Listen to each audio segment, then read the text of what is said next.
məsələlərə toxundu. Xüsusilə də bildirdi ki, belə beynəlxalq tədbirlər keçiriləndə Qərb mediası işə düşür.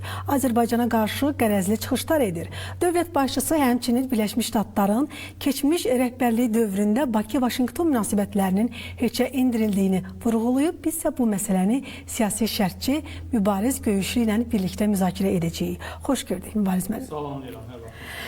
Mübariz müəllim, elə tədbirdən danışmışkən elə bununla başlamaq istəyirəm. Biz ümumiyyətlə Qərb mediasının Azərbaycana qarşı həmişə qərəzli çıxışını görmüşük. Bunu hansı ki biz COVID-29-da da necə deyirlər ki yaşadıq. Eyni zamanda Vətən müharibəsində bunun yəni əyani olaraq gördük.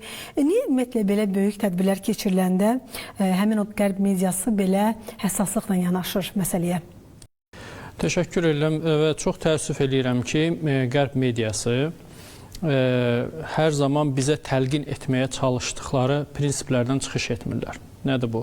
Obyektivlik, ədalətlilik, qərəzsizlik. Biz Azərbaycana münasibətdə, elə Türkiyəyə də münasibətdə həmin medianın bu prinsiplərdən yanaşmasını görə bilmirik. Ya faktları təhrif edirlər, ya faktları görməzdən gəlirlər. İstənilən halda Azərbaycanın apardığı ədalətli mübarizəyə nəinki Azərbaycan üçün, nəinki region üçün, bütövlükdə bütün dünya üçün, bəşəriyyət üçün apardığı mübarizəyə kölgə salmağa çalışırlar. Və onların bu davranışı Qlobal Bakı forumu ilə məhdudlaşmır ki, onlar bundan əvvəl COP29 çalışmalarında da və Azərbaycanın qoşulmama hərəkatına rəhbərliyi dönəmindəki o qlobal fəaliyyətlərində də biz hər zaman onlardan qərəzli münasibəti görürdük. Buna baxmayaraq Azərbaycan öz çalışmalarını davam elətdirir. Biz çox təəssüf edirik ki, onlar belə bir mövqe tuturlar. Amma onlar belə bir mövqe tuturlar deyə Azərbaycan öz haqlı davasından da geri çəkiləcək deyil. Və onların bu faktları təhrif etməsini də biz zaman-zaman gündəmə gətiririk. İstər daxildə, istər xaricdə bir sıra qərəzli şəxslər də, təşkilatlar da bizim bu fikirlərimizi qeyri-ciddi şəkildə təqdim etməyə çalışırlar. Amma cəmi bir neçə həftə bundan əvvəl biz nələri müşahidə elədik? Trump administrasiyasından, onun komandasının üzvü olan şəxslərin, istər Amerikadakı mediaya qarşı, istər digər qərb ölkələrindəki mediaya qarşı bir sıra faktlar səsləndirdilər. İstər korrupsiya, istər rüşvətxorluq, istər onlara ayrılan maliyyənin düzgün sərf olunmaması, eyni zamanda USAID təşkilatından da bağlı. Yəni artıq bütün dünya şahidi oldu ki, bu faktlar, bizim tərəfindən səslənən bu faktlar qeyri-ciddi deyil. Bunlar çox ciddi bir məsələlər idi. Və həmin medianın iç yüzünü elə onların öz ölkələrinin rəhbərliyi və təmsilçiləri açdılar. Mən bir daha çox təəssüf edirəm ki, onlar jurnalist etikasına, jurnalist əxlaqına sığmayan şəkildə davranış göstərirlər. Mən xüsusən qeyd eləmək istəyirəm, 2020-ci il 2-ci Qarabağ müharibəsi zamanı onlar Azərbaycan prezidenti cənab İlham Əliyevlə müsahibədə bir sıra qərb jurnalistlərinin biz jurnalist kimi deyil, bəzi hallarda müstəntiq kimi çıxış etməyə çalışdığını, bəzi hallarda isə konkret tərəf tutduğunun şahidi olurduq. Amma onlar unudurdular ki, onların qarşısındakı hazırlıqlı bir liderdir, bu İlham Əliyevdir və hər birisini də dəqiq faktlarla orada susturmağı bacardı. Aydındır. İstəyirdim ki, bir məsələdə toxunaq. Azərbaycan prezidenti qeyd elədi ki, ümumiyyətlə hər zaman Amerika Birləşmiş Ştatlarından Azərbaycan arasında münasibətlər çox yaxşı olubdur. Amma Biden administrasiyası dövründə bu münasibətlər özünüz də gördünüz. Biz onda Vətən müharibəsini bitirmişdik. Yəni, harasa noyabrların sonuna doğru artıq yeni administrasiya formalaşdı Amerika Birləşmiş Ştatlarında və ondan sonra başladı Azərbaycana qarşı qərəzli mövqe nümayiş etdirməyə. Azərbaycan prezidenti də xüsusi vurğuladı ki, Blinkenin Azərbaycana ümumiyyətlə olan münasibətlərimizi heçə indirib. Bundan sonra hansı gözləntiləriniz nədir Amerika Birləşmiş Ştatlarından güc ölkəsi olaraq? Doğru qeyd edirsiniz. Azərbaycan Amerika Birləşmiş Ştatları ilə öz ərazilərinin işğalda olmasına baxmayaraq NATO-nun sülh naminə tərəfdaşlıq proqramından tutmuş, terrorizmə qarşı mübarizə, enerji təhlükəsizliyi, regional təhlükəsizlik və digər məsələlərdə çox fəal əməkdaşlıq edibdir. Yəni bunları unutmaq mümkün deyil və Amerikanın həmin dövrdəki administrasiya nümayəndələri də, rəhbərliyi hər zaman bu məsələləri, bu faktları qeyd edibdir. Və Biden administrasiyasının dövründə çox təəssüf edirəm ki, Amerikanın bir sıra qurumları, elə o Biden komandasının üzvü olan dövlət katibinin, onun müavinlərinin və bir sıra digər ictimai siyasi təşkilatların, bəzi rəsmi qurumların da əsassız ittihamlarına və çıxışlarının biz şahidi olduq. İstər Qarabağ problemi həll olandan sonra oradakı güya ermənilərin dırnaqarası hüquqları ilə bağlı, İstər Azərbaycanın daxili siyasi məsələlərinə aid olan məqamlarla bağlı və s. digər, yəni biz onların bu qərəzli çıxışlarını şahidi və nəticə nəyə gəlib çıxdı? Nəticə ona gəlib çıxdı ki, Azərbaycanla Amerika münasibətləri Azərbaycandan asılı olmadan minimum səviyyəyə gəlib çıxdı. Əlbəttə, biz heç bir təhdid və şantaj qarşısında baş əyəcək bir ölkə deyilik. Yəni, əgər Amerika Birləşmiş Ştatları Ermənistanla eyni münasibəti Azərbaycana da göstərmək istəyirsə, burada yanlışlıq var. Azərbaycanla münasibətlər bərabər hüquqlu tərəfdaşlıq səviyyəsində qurulacaqdır.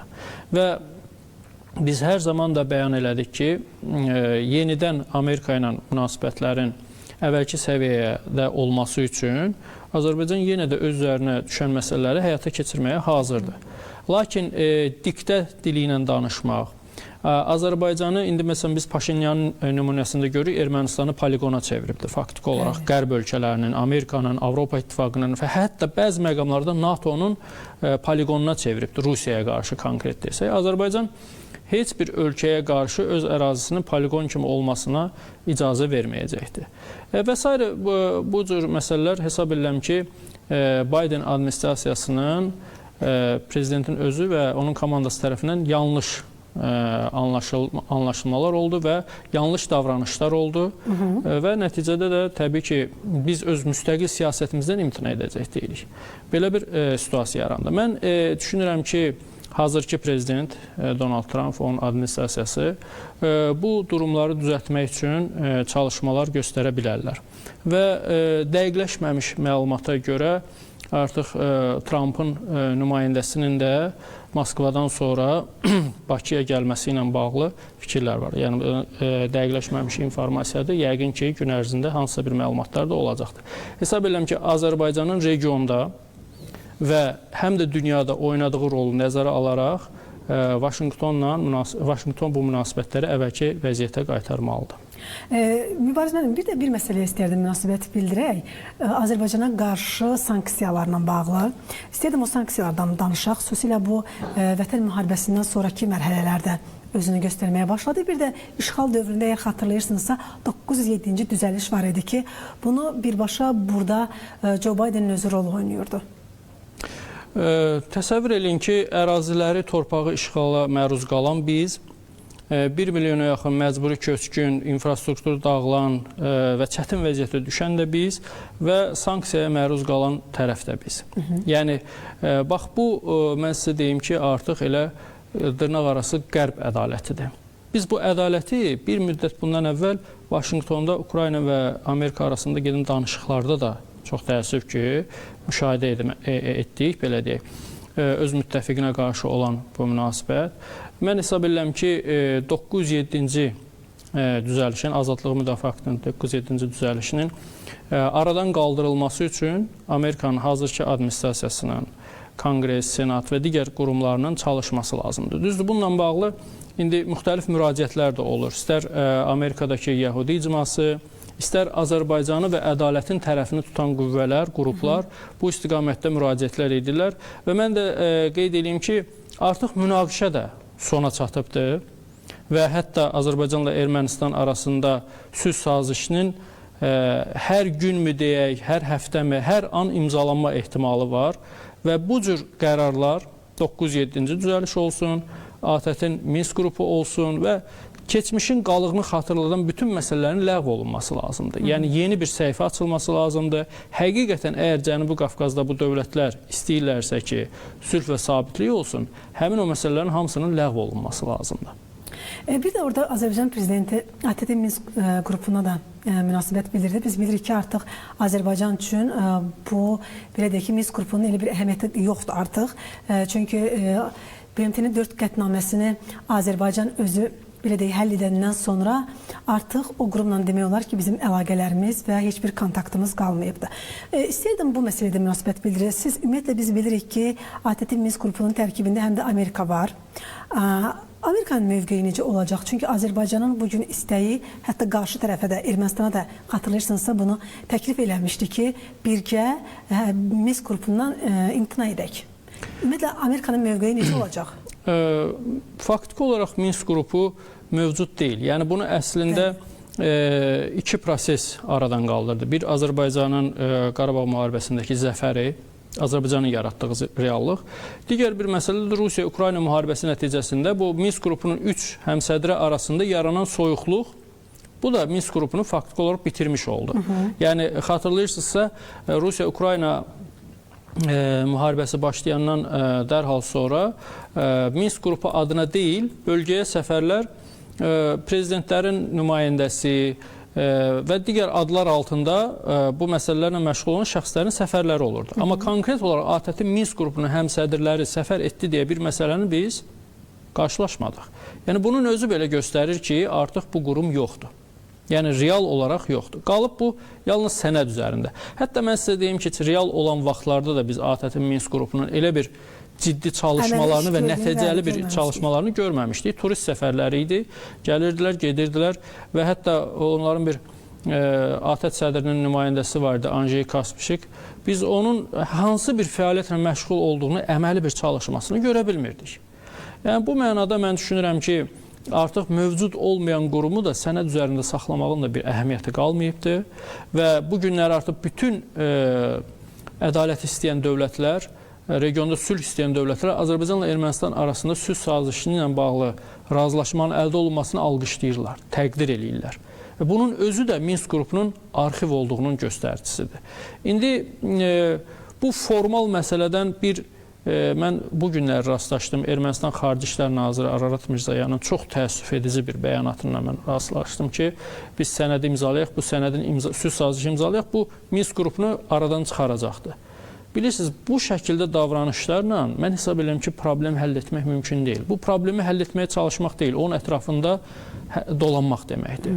Ona görə də mən hesab edirəm ki, Amerika Birləşmiş Ştatlarının hazırki administrasiyası da bu məsələyə razılıq verməlidir və yəqin ki də razılıq verəcək. Artıq reallıqlar tamam fərqli istiqamətdədir və ATƏT-in Minsk qrupunun mövcud olması üçün, hətta sənəd üzərində qalması üçün heç bir məsələ yoxdur ortada. Aydındır.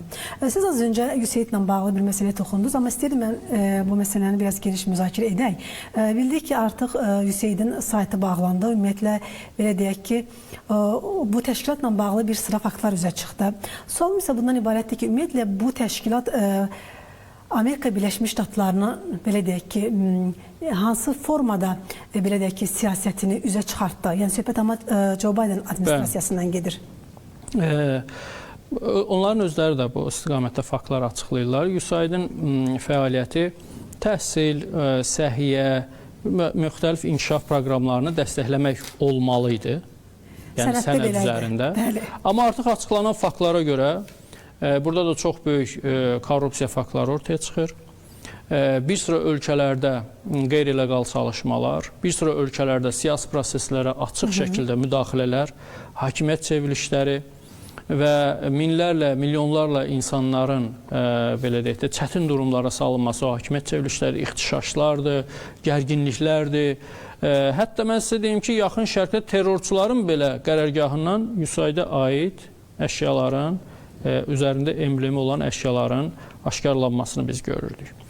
Yəni, bütün bunlar hamısı bu təşkilata dəstək verən Joe Biden administrasiyasının, köhnə administrasiyanın çalışmalarının nə qədər negativ bir fonda və tonda olduğunu göstərirdi.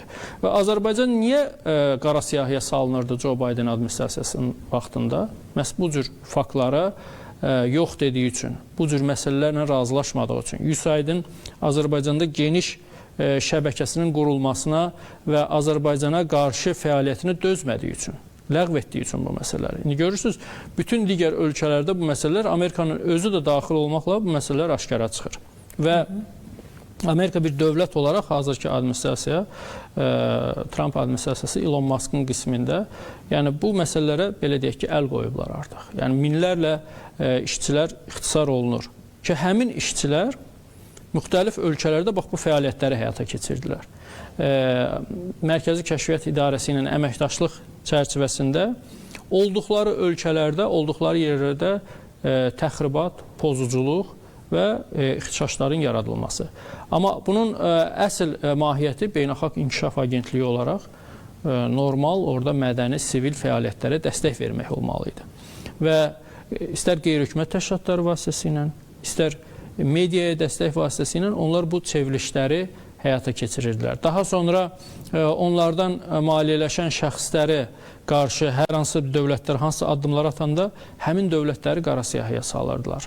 Ortaya çıxırdı dırnaqarası siyasi məhbus məsələləri və hüquq müdafiəçiləri dırnaqarası çıxırdı ortaya. Başlayırlar bu məsələlər üzərindən Damokl qılıncı kimi o dövlətlərin başının üzərində saxlayırdılar. Yaxşı ki, bu məsələlər aşkara çıxdı və artıq özləri də bunu etiraf eləyirlər. İndi Azərbaycanın bunu biz yenə də səsləndiririk, amma yaxşı ki, özləri bizdən də daha yüksək səslə bunları dilə gətirirlər. Aydındır. Çox sağ olun. Təşəkkür edirəm, minnətdaram sizə. Qeyd edim ki, biz Amerika Birləşmiş Ştatlarının keçmiş rəhbərliyi dövründə Bakı-Vaşinqton münasibətlərinin heç endirilməsindən və bəzi beynəlxalq media qurumların Azərbaycana münasibətindən danışdıq. Müsahibimiz isə siyasi şərhçi Mübariz Göyüşlü idi. Bununla da Orta Gün bu həftəlik öz işini yekunlaşdırdı. Sağ olun.